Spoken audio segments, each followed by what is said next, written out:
So, if you've seen my last video on Heathers, this one is going to have the same trigger warnings as last time, but if not, here they are on screen. And I will add, for this specific video, an added one for exploration of glamorization of suicide more than last time. Before we start, I want to make it clear that I unironically still love this musical. It's a great musical with good lyrics and banger songs, and in this, I mostly will criticize it because, although I really like it, I've got many problems with it over the years, of which I want to share here.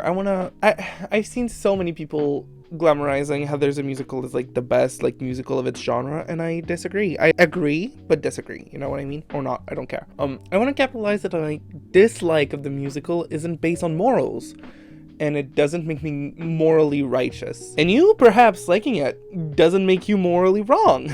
I don't want to go into deeply, but there seems to be a lot of emphasis on you can only dislike something if it's problematic, which for many reasons I think it's problematic in itself. I have a lot of critiques of the show, and only a few are based on content I genuinely thought were poorly handled or whatnot. Whether something is problematic or not should not be the only basis. Like, you can like something. You can like something even though it has problems, and you can dislike something that doesn't have anything aberrant with it. We have taste, and like sometimes you overlook something because you like it, and sometimes you cannot overlook something because it makes you cringe, and that's okay. So please, no moral judgment in here. That's not what I'm here for. I'm not taking a moral stance. This is not me being like, I'm better than you because I don't like this musical. Please don't take it that way. I've got so many problems with it, and I want to share them. Also important to note, my description of the musical and plot, songs, and actors will mostly focus on the original 2014 off-Broadway artist recording and performances. I've talked a lot about the UK ones towards the end because of recent stuff, but generally focuses on the very old version. So with all that behind us, let's go on with the video. Hi, hello, my name is Gabiio, and contrarily to what this video might be saying, I'm not a theater kid. Funnily enough, theater kids don't even really exist where I live, but I still really like theaters and play. I remember when, like, at my school we had the chance to go see Play Lives. I would get frustrated with my classmates, of which many thought that plays were not fun, and I totally disagreed. It's a very good time. So I'm also not like the biggest fan of musicals, but when my friend introduced me to the musical when it came out, I really liked it. I had an honest love for this musical when I was younger, but with time and exposition to more content and more musicals and more thoughts and listening to it towards the years, I have less and less love for it. I want to reiterate that this video is fully my personal opinion and is completely based over my personal appreciation of the content. In all ways, and this is basically my own explanation as to why I do not think Heathers the Musical is the perfect adaptation that some people think it is. It's not. It's mostly for me. It's mostly to show my thought process, what I think. It's not necessarily, you should think the same. You can disagree with me. We can have a conversation. Let's be civil. To begin with my history of the show, I discovered it in probably 2016 by my best friend, who was a big Tumblr user while it was trending on there, and they exposed me to it. I used to listen to the soundtrack on loop while I was in the corridors of my high school, probably poorly lip-syncing to it, if I'm honest. I later discovered the movie from there, which became my favorite movie. So this musical has a big place in my heart, no matter how much it plagues me over the years, and how disappointed I am now with it. It comes from love and wishful thinking that it could be better. So let's get fucking started. Are you ready for this video? This video took me like, I'd say 6 months to do. These drawings in the background, I did them in September. Yeah, I had school in between and I was not working on it full time. Actually, I was working on it like once every 2 weeks, but took me so long, so get ready, it's fun. So the way I decided to explain the plot this time to be a little simpler than during the movie is to go song by song. The goal here is to make it more shorter than the original video. Spoiler alert, it is not shorter. Only like the plot points of the show is like 3,000 words-ish. So it's gonna be a while. So if you want an in-depth version of a similar story, you can always look at the first part of my Heathers video with the movie, since like plot point wise, it's pretty similar. It's a lot of like tiny things that changed. I will also be letting comments throughout the explaining, especially critiques about the way the plot is formed. So let's start off with Beautiful. It's the introduction to the musical. It set off the context of the school and the story. we are introduced to Veronica Sawyer, who's a nobody and wishes to be left alone. I think it is interesting to note, though, that the first sentence that she says, she immediately proclaims herself as a good person. Let's take a pin in this, it is important. We are then, slowly over the 8-minute songs, introduced to other important characters, the jocks and Martha. We're going to have a big section about Martha later on, but quickly Martha has been turned into Veronica's best friend, basically merging with Betty Fenn. Bullied for her childish interests and look, but she also happens to be plus size. It's not why she is bullied, though. Also put a pin in that. The song evolves in a cacophony of insults accompanied by everyone's inner insecurities, but then the Heathers arrive.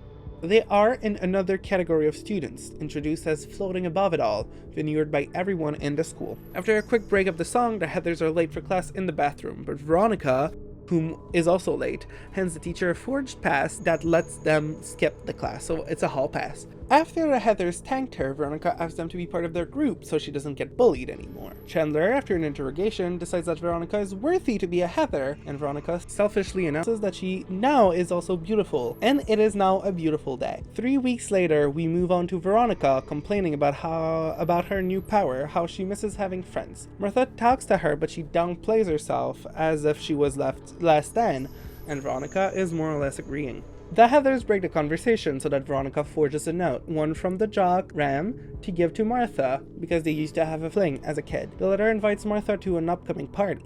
Veronica already wrote the letter when she realized what it was for, and then had a moment of complaint. The thing, though, is that this undermines a lot of impact of this scene. First off, the reason why they bully Martha is cruel, yes, but there is a reason, and it's not just because they can. And second, the fact that Veronica and Martha are friends in this musical undermines Veronica's good nature. She no longer has this is cruel aspect of not wanting to write a letter because it's her friend. This letter would have been fine for her, but it is not because it is her friend.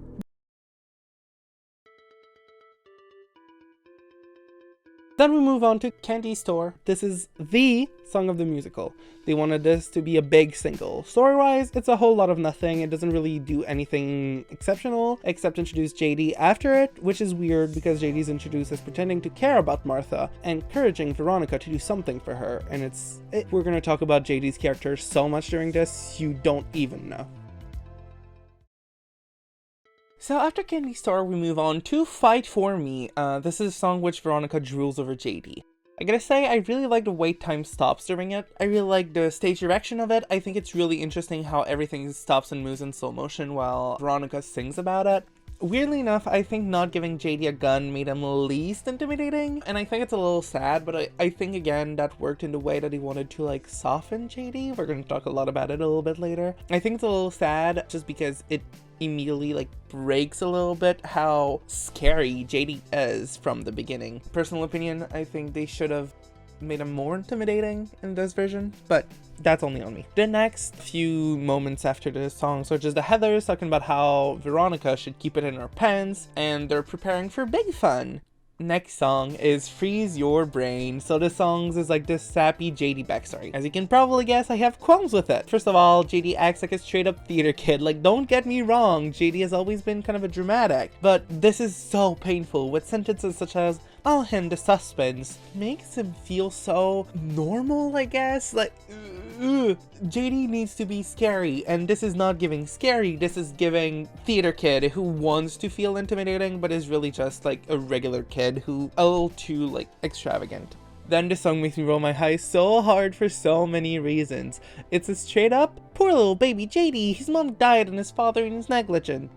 Because yeah, these things are true, and they are backstory and they are sad. They make the character come together at the end in a movie, right? But since they're making it as a backstory, but at the beginning, it makes it look like it's the core of his character. The way they characterize JD, in which I'll go in deeper in the character section, but also throughout the songs, every time JD does something, I'm gonna talk about it because it infuriates me. But it is a kid that is suffering and no one sees it, so he takes revenge on people. This is a great characterization, but not for this story.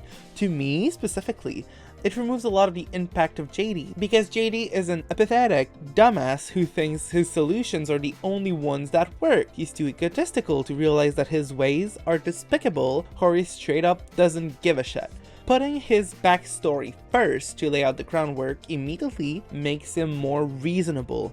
you feel immediately more apologetic to him, which causes many problems down the line. I also personally dislike the way one of his character trait is quote-unquote says he doesn't self-harm, but he does. But it's only with slushies, so it's not that bad. Like, it's not a knife. Like, instead of cutting your veins, just freeze your brain. It's a little weird. It's very fucking weird. The story beats are pretty much the same with few changes. So it's Veronica with Heather Chandler first before the party, and they leave together, leaving JD alone. Then let's go to Big Fun. So the next scene is one that if you would only listen to the soundtrack would sound probably fine, and I used to do too, but when you read and or see the actual play, it's very cringy. It starts off at one of the jocks' house when they're having a pep talk with their dads. Once they're quote-unquote disrespectful to their dads by calling them dude, Kurt gets beaten up as a joke, as his father feminizes him and calls him a sissy, exclaiming that the pink dress he'll wear at prom is going to be pretty. The dads leave, and when Kurt tries to explain to Ram that he feels super uncomfortable with that and like that hurt, Ram responds that it's not that big of a deal, and anyway, it's time for the party. So this scene is really hard because I understand that this is supposed to be a dark comedy and we're supposed to see these characters like this is supposed to be a bad thing that they're doing, except that the way the rest of the play is framing these dads makes it very, very problematic. Like, actually, like, it's a problem, it's a flaw in the writing, and it sucks. The party, contrarily to the movie, is only happening in a jock's backyard instead of the fraternity. I honestly don't mind the change, although the repercussions on Veronica at the end of the songs are lessened that way, because like it's less about her future and more about like people in her class. Veronica shows up and gets drunk and is implied to get high. She's having quote-unquote big fun, but then Martha shows up with the forged letter. Veronica goes to meet her, which to the Heathers discuss how they're going to rip her guts. Let me go on a little rant here that I'll detail later, but Martha in this show is shown as not being good. She's awkward, she's bullied, and she is disliked, but the writers went out of their way to make sure that she is not seen as being bullied for her fatness. Guys, this show is not fatphobic. Instead, it sounds very mean towards neurodivergent people, how she's described as not understanding social clues, and they infantilize her so much. I need to explain first because it might sound weird. I'm plus size, I'm fat, whatever. So it's not I would rather her getting bullied for her size. I just think that having a character that has no personality trait and is only bullied because of how she looks, i.e. fat, is much more closer to reality and a much more important message to have, specifically in this weird place where we are, that there's a big body positivity culture that is a lot of times co-signed and or stolen by thin people, and to be like, oh, but we are also nothing bad with being thin. All I'm saying is that when body positivity started, it was for fat women of color, and now body positivity is seen towards everyone. I agree, all bodies are beautiful. All I'm saying is that we are in a time where every time fat people try to revendicate for themselves, it is co-signed by non-fat people that speak louder than us. And I think that in this musical, just like in the original movie, making a character that is only bullied for her fatness, in this satirical show, I think it would have had a much deeper impact than simply characterize her as a neurodivergent child who, for many reasons, there's going to be so much infantilization towards the show, but it makes it really, really bad. But I think it is really important to note that this is why I keep bringing up the fact that this show tries so hard to be non-fatphobic, because in doing so, they're, in my opinion, undermining a very important message from the source material. So Martha brings sparkling cider to Ram, which spit it out, saying that if only Martha behaved like other people, she'd be less bullied. And then it's an ensemble music while the other actors prepare for the end of the number. And I always love that part. There's a big message of adults' cluelessness that is finally transparent in that part. Children exclaiming that since their parents are so restrictive, they shouldn't be surprised that the kids rebel when they're around to ground them. I always thought this method of parenting, personally, like prohibition, sucked and was damaging. And that seems to be the message of this part, and I think that's great. I like Big Fun is actually pretty good. After the music ends, the Heathers offer to play a piñata game, and they invite Martha to do the honors. While she gets blindfolded, a piñata of a pig dressed like Martha, and with an insignia of Martha Domtrot, appears in Duke's hand. Because she cares about her friend, and not because she is brave, Veronica makes it stop. She tells Martha to go home, and then, just like in the movie, Heather starts screaming.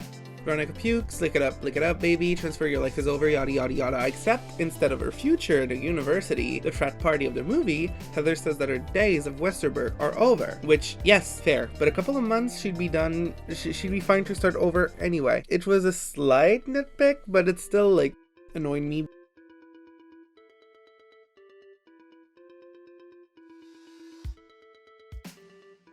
So, in Dead Girl Walking, Veronica, heartbroken, sings about her life ending when she notices, out of luck, JD's house. She breaks through his window and fucks him.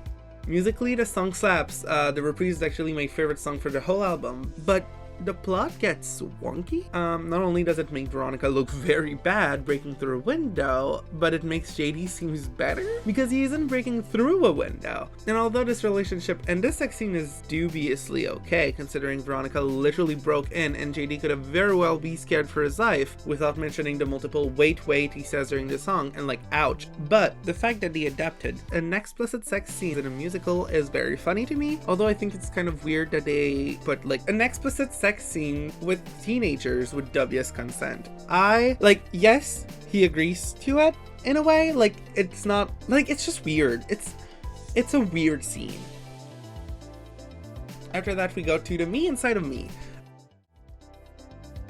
This song is weird, and I have very weird opinions about it. I really like the way they portrayed Veronica through it, partially throughout the first part of the song. The plot point goes that the morning after the party, JD and Veronica walk to Heather's house to make her a wakey cocktail. Like in the movie, Veronica fucks up and gives her drain cleaner. Because of the nature of theater, they couldn't make her fall through a glass table, which I think is a shame, but it's also okay as it is. Then, like, they couldn't do anything, so she just falls over. The song starts. In this version of the story, JD's very pushy. He seems way more scared than his movie counterpart. The song is how Veronica fools the school writing the suicide letter, and I gotta say, I kinda hate it. This song's really glorifies Heather's suicide, with the simple fact that we hear her. Heather, in this version, stays as a ghost. It is never confirmed if she's an actual ghost or just Veronica's perception of her dead friend, but she's there and she listens and she sings. After the school lifts her up, saying how good she was, even though they would have said the opposite if she was alive, something that was shown in the movie to critique glorification of suicide. In the play, she exclaims that she is famous finally and that she is finally happy. There's the fucking lyric, quote unquote, maybe I can help the world by leaving, and that's the me inside of me. I know they were trying to make a satirical song. I get that. To show how ridiculous it was by amping it the fuck up. Unfortunately, by giving Heather a voice like this, and one that is happy at that, makes the message drowned out by an actual, I'm happy to die, which is bad. But like, the rest of the song is good. Like, the way that they frame, she sings her own like suicide note, I think like that's like great. That's a very cool black comedy song, and I think it's great, and I like it. The thing is, whenever she sings Veronica's words, it's hey-okay, and I like it a lot. I think it's a very good interpretation. It's interesting. It's fun. Yes. But the moment that she has her own voice while she's dead and she sounds happy, I have an issue with that. But yeah, the rest of the song just goes that Veronica, like, don't understand when people pretend to love her anymore, and that's about it.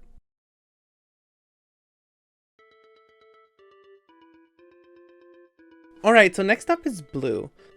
I won't go too far into details because it's not very a song that matters, but Blue is a quote-unquote silly song that it's just the jocks being creepy and hella predatory towards Veronica.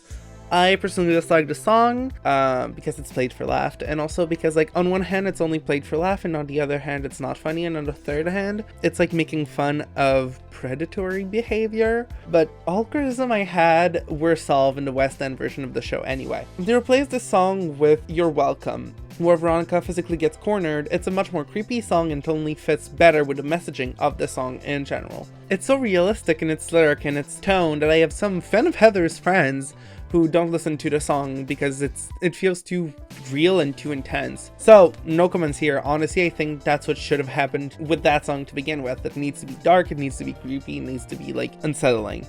On the other hand, they gave Duke a power girl boss song in the West End, which I disliked. It's called Never Shut Up Again. I hate it for many reasons, some of which I don't think it's my place to argue for or against. But personally, I think that making the chorus about how she was silenced and bullied by Heather Chandler, and now she won't shut up again, but she's using that to bully other people, it's a weird choice. This song doesn't exist in the original off-Broadway show, but I still wanted to mention it because that's where it fits in the story. Our Love is God. Narratively, this is the hunting jock scene, just like in the movie. Veronica is wrong about the Ikaluga bullets, and she misses her shot, but ultimately kills both jocks with JD. Time-wise, it's the end of Act 1. Musically, it's one of my favorite songs. And surprisingly, I really like the character development in this.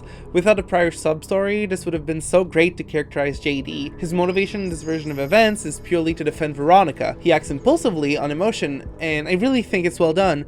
He balls out. Whether it's from genuine sadness or manipulation, I believe is dubious, but he cares about Veronica. More than the movie counterparts, I'm sure, which cares way more about killing people. Like, that's what he gets off on too. In this, he kills for a purpose, and I frankly really like it in this song. Veronica is also hurt in this version of events, more theatrically than in the movie, so her eagerness to kill the jock seemed more appropriate. This song is really good, and it really sets the tone for the end of the show, but it would have been a lot better if it was like the first time we saw JD vulnerable, but maybe that's just my opinion. Dead Gay Son. The second act starts off wrong with Veronica singing about how she's sad that her jocks are dead because they might have turned out like good people after all, but also she likes JD. Then the funeral starts, and once again, Kurt's dad is very homophobic, once again, calling his son disgusting and shit, and then Ram's dad defends him, which starts off the song. Out of context, if you're just listening to the soundtrack, it's a fun, lighthearted song about how you should love people no matter what they are, and like, ha ha ha, funny, gay dads.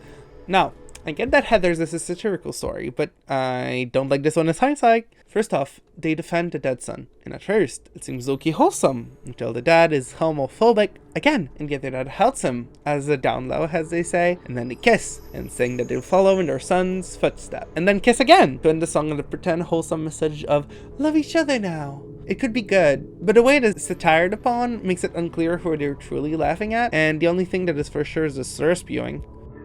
Hate-crimming dads isn't inherently bad as a trope. They love their dead gay son now that they're gay. But they also fuck together. Like, the thing is, because of what happened in Big Fun, this song feels not only hollow, but it makes light of like, haha, homophobic people are gay, actually, which I don't like that. Frankly, I hate it. I really hate it, and I wish we'd stop, and I don't like this song. 17. The next scene starts off with JD, happy about the state of the school now that the jocks are dead. Quick illusions that he might have good ambition, but quickly enough, he schemes about getting rid of Duke, revealing that the only thing fulfilling him is power, not spite, not hatred, simply the thrill of the kill. Finally. I like 17 as a song. It's a cute ballad about how Veronica is trying to win over JD and live normally. Yeah, I like the song. It's a good song. I think it finally fits more with JD, like how I think he should be portrayed, and less like a sad guy, but like actually like trying to further himself. With everything else, it's just okay. Shine a Light. This is the scene where Pauline, the teacher, preaches with children. The EP movement in this version, she is the one oversharing. Honestly, I think this is the best satirical song in the entire musical. It really shows how stupid adults are, but how little is done towards mental health. When people share self-doubts and dark thoughts, they're only met with overly energized Miss Fleming that seems to get so much joy in these kids' despair, which is the point. They don't go further to share. It's great. It's really great to show like the way these adults interact and how like someone is gonna say something super dark and sad and she's gonna reply, "You're doing good, kid," and it's so I really like it. Also, Miss Fleming's like range song wise, at least in the original cast recording, is so good. Lifeboat. During the exchange, Heather McNamara finally decides to speak out. Veronica begs her not to, fearing the consequences that Duke will inflict on her. Miss Fleming shrugs her off and asks Heather to further her feelings. Lifeboat is a very pretty song, a nice metaphor about the pressure Heather feels, whilst also sharing her internal monologue, specifically why she doesn't like the fact that Duke is the new leader. This song ends and Duke throws a tantrum, bullying Heather McNamara. This is actually one of my favorite part of the play, where Duke is being increasingly an asshole, and all Miss Fleming does is threat her with detention. There is nothing adults can do in this situation, and as Dad Chandler says it in this part of the play, adults are fucking useless. Then Shine a Light gets a reprise.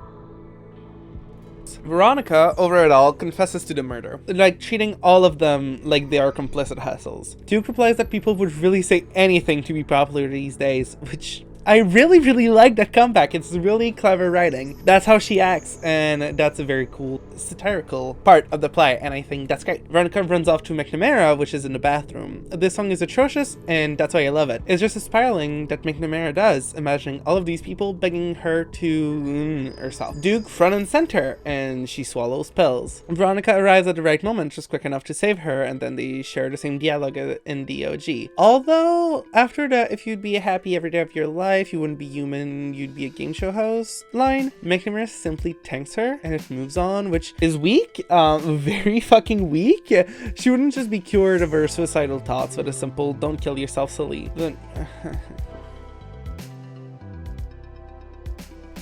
Kindergarten Boyfriend. This is the worst song of the show. It starts off with JD blackmailing Duke over her past friendship with Martha. And then, in a funny transition where Duke says no one cared for Martha Dump Truck, it fades to her, singing on top of a bridge. Don't get me wrong, I'm very empathetic towards Martha and what she goes through. I like Martha as a concept, as a character, as a plus-size person. I think she's great, but Jesus fucking Christ. The song, instead of crying over her getting bullied, over the fact that everybody ignores her because of her fatness, instead of crying because in universe her best friends abandoned her, she cries because the little guy she liked in kindergarten is dead. It enrages me. It's so fucking dumb. Martha doesn't need the rejection of a man as a traumatic event. Not after everything she already went through throughout this stupid storyline. They also had a weird line about how when she was 6 she was so flustered being in the same nap mat as the jog that she had a crush on. Honestly, I don't even care which one she likes. That she couldn't sleep. It's weird to give these kids characters those kinds of feeling. I really fucking hate it. This song fucking sucks. The end of the song is ambiguous, but we understand that she jumped off a bridge. Yo Girl. Sorry about that. Yo Girl is actually really good. Heather McNamara tried really hard to not offend Veronica while talking about Martha, which shows great improvement on her part, even though it's more implied than shown. It's okay, it's great. But Duke entered the room impromptu. She asked them to sign a petition for suicide awareness, claiming that it's gone too far. Quote unquote, even Martha Donchuk. When will it stop? Veronica comes home as the ghost of Heather Chandler, and the jocks sing her Yo Girl. Keep it together. It is frankly one of my favorite songs of the show because how atmospheric and like theatrical it is. It's really good. Veronica's parents were notified by JD that she is not doing well and they are considering sending her to a psychiatric hospital, but a ghost warned Veronica that JD is upon her. She climbs to her room and hides in a closet as he is opening her window. Meant to be yours. This song infuriates me because it's so fucking good. So JD climbs in saying that all is forgiven, baby, and it's the best song in the entire show. Like, blast this song about every hinge of his bombing plan, which before then was barely hinted at. The wind instrument goes super hard, and it's overall such a fucking song. It traces the main problem with this version of JD, which is how he does everything for Veronica. But he finally opens the door to her closet and sees her, hung with a bedsheet she found. He apologizes, saying death was for them, not for her, but he will finish this mission for her. He escapes as a horrified mother enters the room, and Veronica is like, haha, JK. But honestly though, Meant to Be Yours is one of those songs that I still listen to, like, not that often anymore, but like, it's so good, even out of the context of Heather's. I think this song caused a couple of problems because of how it portrays JD as like a cute little fuckboy, but it's so good. It's such a good song. I cannot even like complain about it. Like, approved. I love it. That Girl Walking reprise. This is another very good song in the musical, and as much as I like it, the dialogue and this, which are very reiterating the message of the musical, is everybody, even the worst of us, could be good. And that's a little weird. I'm getting ahead of myself though. This song starts off as Veronica leaves her bed and goes to school. She talks to Miss Fleming, whom asks her why she's still alive since JD said she died. Veronica replied that he's wrong about a lot of things, and then for good measure, Fleming disappoints that Veronica is not dead because she wrote a lovely tribute, which this is still one of my favorite bits because, like, it's very good satire. While the school is having a pep rally, Veronica goes down to the boiler room and finds JD. She has a rap battle and then she shoots him. After he's dead, she has to walk alone as far as possible with the bomb, where she's going to save everyone, whilst having a Dear Diary moment where she announces that she still thinks that everyone is good actually, and that everyone, even the worst of us, deserve to live.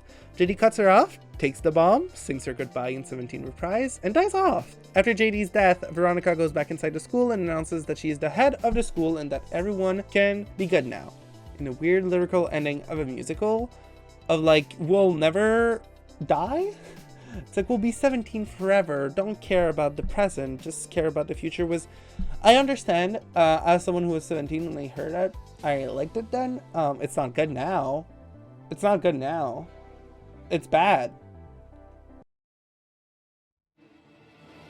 Alright, so let's move on to the characters. Let's start with Veronica.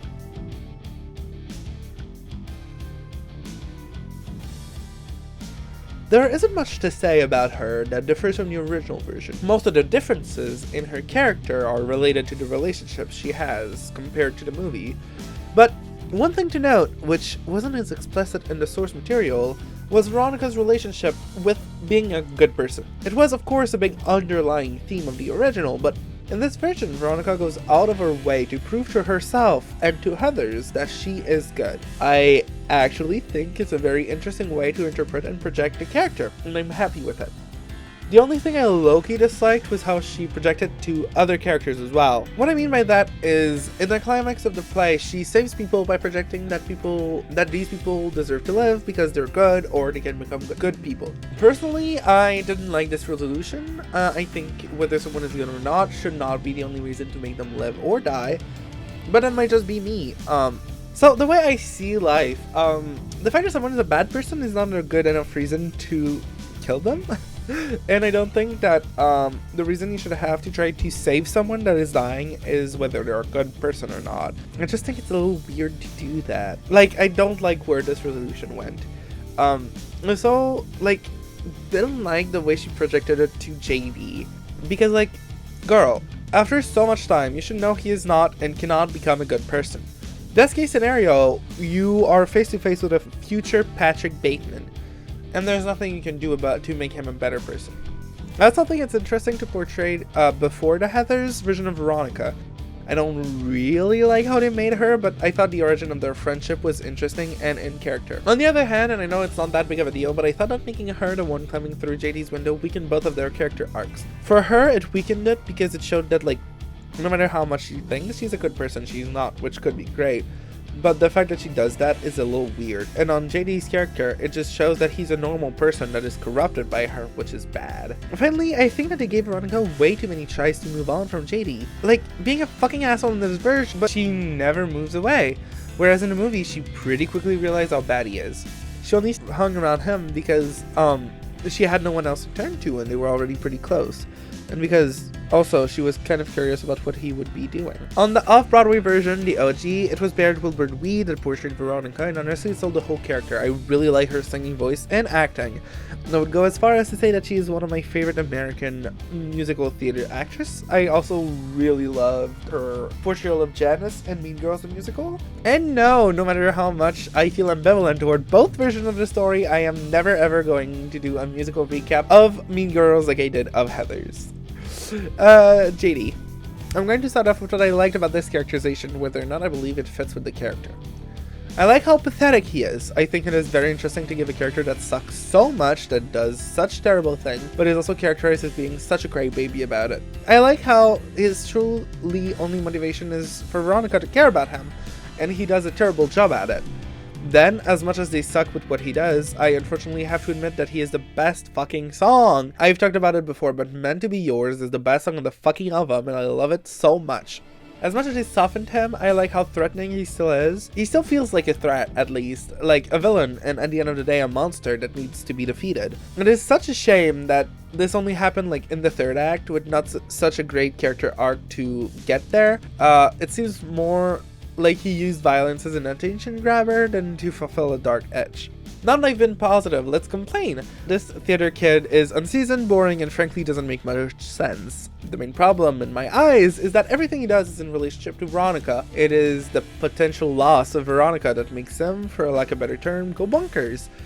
It's not meant to be yours that he announces that he wants to kill the other students because they're keeping Veronica away from him, and again, I think it's somewhat interesting, but for an 80s movie. But as a 2014 musical based on a story that shows a somewhat realistic portrayal of teenage murderer and that lacks that aspect of it, I feel it's weird to put the responsibility of a murderer's sanity on a girl. Martha. Right. I think I've mentioned it before, but I'm gonna repeat here. I am coming at this by a fat person's perspective. That's none of your business, but I am in fact fat, and I fucking hate this Martha so much. Without repeating myself too much, I want to reiterate that by trying their best to not sound fatphobic, they ruined the character. Like, Martha's original concept was that nobody cared about her because she was fat, and that's all they thought they needed to know. And that's what made her a very interesting character, because that's how people treat fat people in high school. Your personality doesn't really matter, but you're fat, so we're not gonna ally with you. That's how it works. And then pretending that that's not how it works to not be fatphobic did horrible damages to her character. Because instead of sounding fatphobic, they sounded ableist.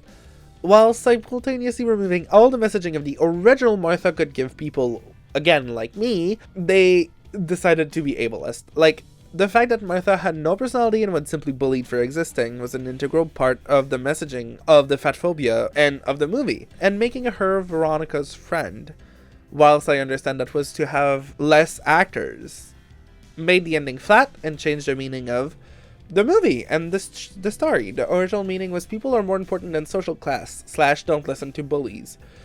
And it turned into I followed the good class and realized even though you're unpopular, I prefer you. Could be super interesting, but not in the context of Heathers. I feel like I sound like such a hater for reinterpretation, but I swear to fucking God, I love reinterpretation. I love anthologies. I love when we retake a story and put a new spin on it. But to me, the way this musical is diminishes the meaning of the original. I think that changing an angle is really fucking cool, but diminishing or sanitizing, for lack of a better word, the meaning is just plain weird and gross. I wish I liked Martha, but I don't. I'm glad some people related to her, though. I'm happy you found a character that you could relate to, because frankly, this specific character trait isn't that common, and it is, in many cases, true to life. I just wish that, in this very political story, one of the main political characters wasn't sanitized like that. Alright, now that the three main characters are off and out, let's speedrun through the others. So, the Heathers. So, Chandler, apart from the one incident into the song Me Inside of Me that I talked before, I have no real problem with this character. She's intimidating, yet has some depth. Really nothing to say. I thought the actress on the original Off-Broadway was incredible. Duke. I really like this version of Duke because it has the exact right amount of exaggeration. This is a satirical show, and I'm glad that this character feels like a caricature of her movie counterpart. A caricature of a caricature, if you will. And it works really well in the case of a character that is like amongst the best, but is still viewed as the weakest one, to then become the new Queen Bee. Like, it works really well to have a caricature of a caricature. It works very well. McNamara. On the other hand, McNamara was not so great for me. The base McNamara was okay, aloof, sometimes a little dumb, but reserved. Whereas the musical version of McNamara seems to be used to say quick one-liners as the Dawn Blonde. I don't love it, but she's not bad per se. I'm glad that they developed her friendship with Veronica more than in the movie because she deserves it. Although, I think that removing some of her dialogue makes her a lot more surface level, which I disliked. Overall, the Heathers are the least egregious change to the movie counterparts. They are fun and well written, much better than some of the other kid characters. The Jocks. They suffer from a sillification of the characters. Like, they become even sillier than in the movie, and therefore they lost their feeling of being threatening, which they need to be threatening. As stated in the story portion, I also believe that the homophobic parent subline was really off this storyline. If it didn't ruin their character, it definitely hindered them. The teachers and adults, they're very good. They were kept the same. They were kept like, let's ignore the jocks' parents because they were not in the original to that degree. But like the way that they kept the characters stupid, mean, and self-centered, they single-handedly hooked me to the show when I first discovered it. Miss Fleming is the pillar in which Heathers the musical rely on, and I think that's something that is lost a lot in the fandom, because this is what Heathers is all about. Heathers is about how adults are stupid and they don't respect children. And I think it's so important, and I feel like it's lost. So the adults are really, really, really good. Miss Fleming specifically, like I'm talking about the adults, but when I'm referring to the very good adults, I'm specifically talking of Miss Fleming and Veronica's mom. Veronica's dad too, but yeah, so this group is really, really good. Music. Just like the last time I did a Heathers video, I think it's important to reiterate that I'm not a musician and my music knowledge is very weak, so the comment will lean generally in facts that I think to be true. Most of musicals seem to lean into pop music flared with musical vibes, with some tones of alternative, although some other sounds can be heard in, for example, Dead Gay Sun and Shine a Light, with strong wind instruments presence, and Lifeboat, Kindergarten Boyfriend, and 17 that are straight up ballads. Yo Girl is also very different, leaning fully into alt vibe and just eeriness, which I really appreciate. But once again, my favorite song of the entire musical is Meant to Be Yours. No matter how much I disagree with the lyricism, in a way, I think it is very strong character portrait and makes an intense yet delectable villain anthem.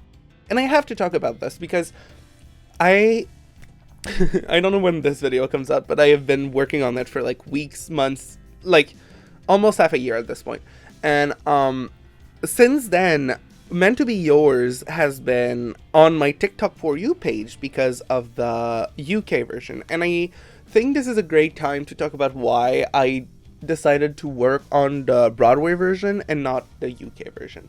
So I have listened to the UK version twice now, and every time, and that's probably just because I'm more used to the off-Broadway one, but every time I listen to the West End version, I just get disappointed. There's a feeling, and I don't know why, and I'm not the best at explaining it, but I feel like the West End versions of the songs that are in the original, they kind of feel like they are, but they feel like they are people who are trying to up the first version. And to me, this is disappointing.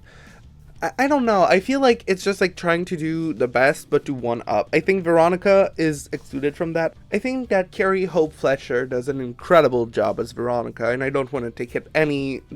she's not included in this. But yeah, I feel like a lot of the West End version of the songs are like, perhaps too musical for me, like too musical theater for me, and that's okay. I know a lot of people like the West End, and that's okay. I'm not saying that you're bad. I'm saying that when I was writing this, I was writing it over what made me fall in love with that musical at first, and then what made me like kind of dislike it over time. And yeah, and I think that we have to talk about the Meant to Be Yours West End version, because TikTok has been kind of drooling over this JD, and I hate it. Every time it comes on my For You page, people are like, oh my god, I would open the door so much. And I think that Jamie Muscato, who plays JD, I believe, maybe I'm wrong on the name, I'll deal with that. But the problem I have is that every time he starts to belt or he starts to sing, it sounds so good. But when he speaks or like have like this spoken word, it sounds way too intense for JD. I'm so sorry. Like JD, Meant to Be Yours is such a good song because of JD's internal struggle as to not lose control, but still like wanting, like there's like a duality in the performance that is lost in the West End version, in my opinion. Like, is it funny that JD whimpers? Yes. Is it funny that he's like losing it? Yes. Is it working? No. To me, it really doesn't work, because the reason why Meant to Be Yours is so good is because Meant to Be Yours is really much him being so passive the entire musical, finally opening up, and we can sense the opening up having difficulty, and that's why I love it. And I feel, personally, that the West End version is just too intense. JD is not that intense, to me. So yeah, that was my little West End review, and I have a lot of difficulty with a lot of those songs. Again, I think that some songs are great. I think that some changes are great. I think that some are very bad. And that is just my opinions. Yeah. Again, if you disagree, that's totally okay. This is not a piece of like your fave is problematic and here's why. It's really much a piece of here are my opinions on my favorite piece of media ever that was adapted and my feelings on them. So don't take anything personally. You can love the West End version. It's okay. I just don't. The clothing and set design. Just like in all plays, different Heathers have different visual codifiers, but I'll talk about the original off-Broadway musical again. Unlike the follow-up, these Heathers' costumes are pretty good. They are all represented by the main colors, but still have their own styles. Heather Chandler wears a big red blazer with gold ornaments and a giant shoulder pads, a black and gray skirt, and red and black socks, with a red scrunchie. It's a good outfit, which is also like not the same, but pretty similar to her, like, style that you would have in a movie, if that makes sense. Duke wears a similar blazer, but it's opened in the center, whereas Chandler's is closed off. And I don't know, it makes sense. But Chandler's quite like a marching band blazer, contrarily to Duke, which is more, like, casual wear. It also has thin white stripes. She wears a black pleated skirt and gradient socks. And Heather McNamara is the most unique, having much shorter sleeves, a yellow shirt under her canary and cream blazer and skirt, with thick black ornaments. She wears bright yellow socks without design on them. Veronica's outfit is closest to Chandler's, with a similar yet different cut blazer, a shorter gray skirt, and plain blue socks she wears under her knee. Again, I like these costumes a lot, even though the later iterations are way too similar to each other to my taste. Not all of them, but like when you see pictures online, sometimes they'll all have like the same blazers in different colors, and I personally dislike it because I get it, but also I prefer when they have their personal styles. Throughout the play, Veronica passes through another outfit, her regular outfit, which is ugly on purpose. Heather Chandler switches to her bathrobe in her death scene, which is red and white and overall pretty. Finally, McNamara switched to her cheerleader costume, which is quite boring, but it is very close to the movie counterpart. The only bad choice in the Heather's clothing is that, except for the scrunchie, Duke never turns red in her costuming, which I think is a fail at that imagery. Dare I say metaphor? From the movie. Also, I get it, it would be difficult to do quick changes in the middle of it, but still, I think it would add a better layer. The set design in the original production was very interesting and I loved it. A stage with two distinct floors let the action happen on two, like, one higher and one lower, so two different places at once. So since the climax happens in the gym and the boiler room simultaneously, it also lets itself to some creative direction. For example, Shine a Light Reprise is very interesting, with Heather's inner thought being figuratively and literally over her shoulder. Apart from that, the props are pretty limited, which leads to more dynamic play and quite a lot of pantomime, which makes it more enjoyable to me. I like when musical and plays in general have pantomime, because that's good, I guess. Yeah, overall, the set design was like quite simple, but also like the off-Broadway version was not the richest and like didn't have that many funds, and I'm still really fond of it. Now let's move over to the themes and messaging. So the themes of the musical are almost identical to the ones of the movie, since the adaptation of the story is pretty similar, all things considered. It might be interesting to point out that the themes are quite sanitized and perhaps made easier to digest. The main themes are still suicide, bullying, and adult massery, but the messaging, on the other hand, the messaging of Heather's a musical, as I've shown earlier, missed the mark so much from the movie. In this one, mostly in its ending, it completely disregards the main themes. The last song, 17, Reprise, can easily be interpreted as a kumbaya moment, quote unquote, everyone is going to be fine song. A moment in which Veronica seemingly forgives everyone, announcing that they were all kids and it won't matter in the end. And we should just love everyone, blah blah fucking blah. All of it goes against the messaging of Heather's.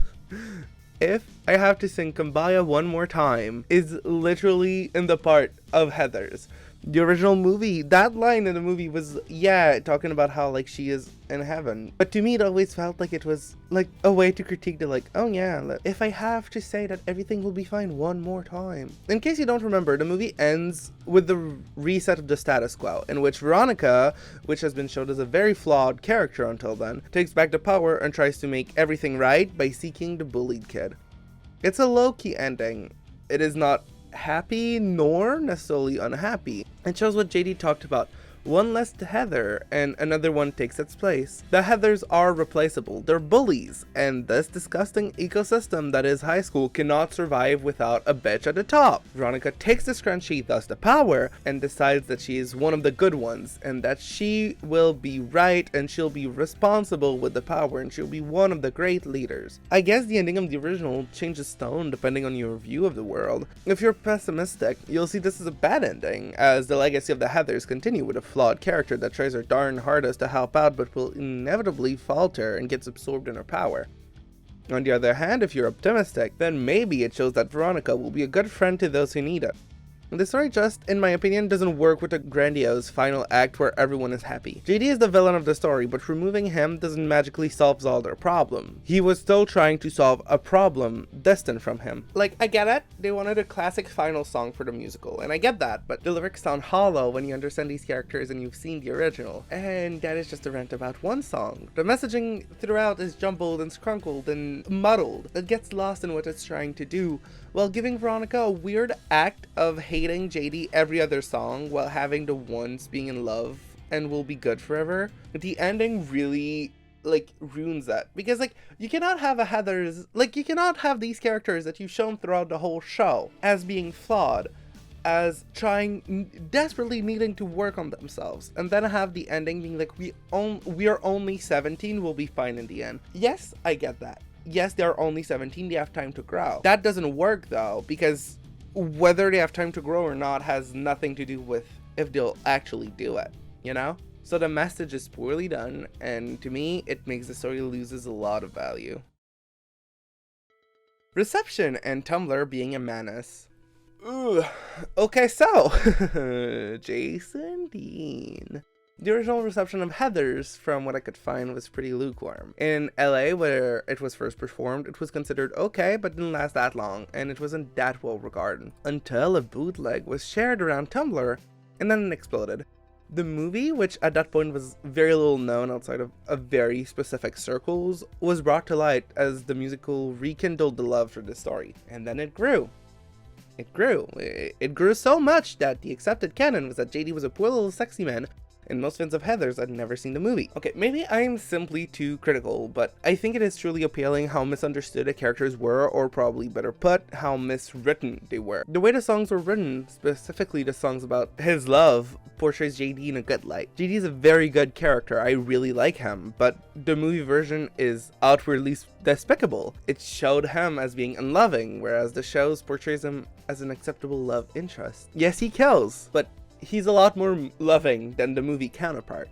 And like, that's why JD is such a good villain in the movie, because he is so scary, but he's just a teenager. He is really good because he is so manipulative, and he's so good at manipulating Veronica, and Veronica sees him as an acceptable love interest. But we're not supposed to, as, like, the audience. Like, yes, it's Christian Slater, yes, he's attractive, but it's clearly shown that JD is bad, and I feel like that nuance is very lost. So here, the reference about Tumblr being a menace was mostly a joke, but there was in that point in history where Heathers was really, really popular, in which Tumblr teens were really, really interested by quote-unquote evil characters, and they had a very deep fascination for them. And I understand that, and it's not necessarily bad. You know, when you compare the likes of the One Slur to JD, or like, you know, the Tumblr sexy manification of a lot of characters. So we think a lot of like Bill Cipher, we think a lot of the One Slur, the Cluck from Don't Hug Me, I'm Scared. You know, these guys. And some people, to my idea, unfortunately, makes JD into that batch, and I don't think it's quite right. JD's really manipulative, really bad, really mean, really evil, very not a guy you want to romanticize, I guess. But there was a very dangerous, I'd say, idea of, and like on general on Tumblr at that time, I think there was like a general kind of dangerous romanticization of killers, and that's alright, that's okay, but like, full disclosure, I had a full out like 3-minute segment on this and I cut it out because I don't feel like it's my place to talk, and I don't want that to sound like teenage girls are crazy or whatever. That's not the narrative I want to go with. And I don't like, that's also a thing, I don't think that it's only teenage girls that like JD, but I think there's something dangerous about the way JD's portrayed and this as being so like sad baby boy that needs help and does this because he loves Veronica. I think it's wrong. I think it is really bad for the character, and I think that yes, Tumblr was a menace with it, but I think it's because they were allowed to be a menace with it. And like, even recently, like we're in 2022, and even recently, I fucking had some JD thirst traps on my TikTok For You page. Are you kidding me?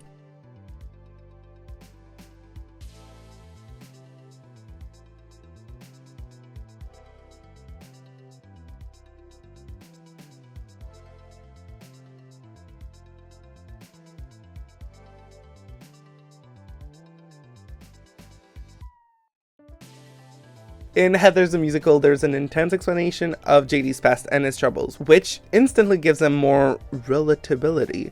And the crescendo is just as intense in the movie, but it gets rationalized at every beat. Like in Meant to Be Yours is it is my favorite song. I've said it so many times. I have to admit, I fully belt it every time. I annoy my friend every time I put it on because I start singing, because it's a good song. No matter how bad my singing skills are. But the song shows a very emotional side to JD, which in this time of the narrative really puts him in a better light. I've mentioned it before, but there's a trend while I'm recording this on TikTok of people being like, how likely would I be to open the door at the Veronica, open the door please, Veronica, open the door.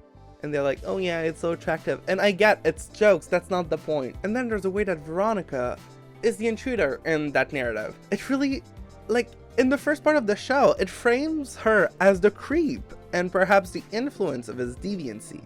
All of these come shape the way we perceive JD in the show and how he might be a character that is loved. Of course you're allowed to love complicated character. I love JD. I think JD is such an interesting character. But JD is not a character you should feel sympathy for. It's sad to say, but he is not a character with redeeming qualities that should be empathized with, at least not to the length of which he has been. We can love him as a villain. I truly think he is a great villain, but he's not a good person. And you cannot fix him. Overall appreciation and final word. So I know this video, and my opinions, if it is ever seen by the public, it will be divisive. And honestly, it is a big part of why I'm making it. I feel like this show has been veneered for something it isn't necessarily doing. No matter how negative I was in this video, I have to admit it, I still very much like the musical. It's still probably my favorite musical ever to come out. But at this point, I think it's more because of the amount of times I've watched it than actual enjoyment, like today. As an adaptation, it is okay. It takes the theme of the original and runs with it, although it detracts a lot of the messages from the original for a more sanitized and less impactful finale that leaves the show feeling like everything will be good. Most of the characters are changed ever so slightly, most of them in a good way, some of them in a way that hurts their characterizations and leaves them a lot more bland, and thus their relationships are ruined, or in the very least, non-existent. The three characters impacted the most are Heather Duke, Martha, and JD, making them feel hollow but mean, infantilized and helpless, and like he has no particular goal, respectively. Martha feels particularly poorly executed, specifically if you are neurodivergent, since she shows many traits of neurodivergencies, who are portrayed as annoying and childlike. JD, on the other hand, feels like everything he does is for Veronica and not for, because he wishes everybody was dead. I think what hurts the most about these changes in characters is because it truly feels like the writers didn't change them enough to feel like substantial changes. Instead, it just feels like they didn't quite understand each characters and didn't realize they changed them that much, which is more infuriating to me than an interesting twist of character for the sake of keeping the story fresh. In the end, these characters felt wrong and shallow, and I didn't like them. The songs, on the other hand, were insane. I really liked the song. The music was great. There are a couple of skips, but the musical part of the show are truly the shining moments. No matter how much some of them stop the action instead of advancing it, Meant to Be Yours and Dead Girl Walking Reprise are truly incredible, and I love them. And narrative-wise, the dark humor falls flat. As much as I am a fan of dark humor in some instances, a lot of the edgy jokes are not funny and usually legitimizes some actual errors. Some are okay, thinking for example of the finger joke in Big Fun, but a lot of them are just bad or portrayed in a poor light. Example, the entirety of the song Blue, or the dead gay son jokes after the story of the dads being super homophobic. It just feels icky and I don't like it. So to recap, Heathers the Musical isn't totally bad. It really has some great stuff in there. It shines in many ways, but for me, after years of loving it, I have to resign. It now, particularly after analyzing it like this, leaves a sour taste in my mouth. I wish I could remove. I wish I could like it. I wish I could love it as much as I did, but unfortunately, Heathers the Musical is not good. Now, the slideshow.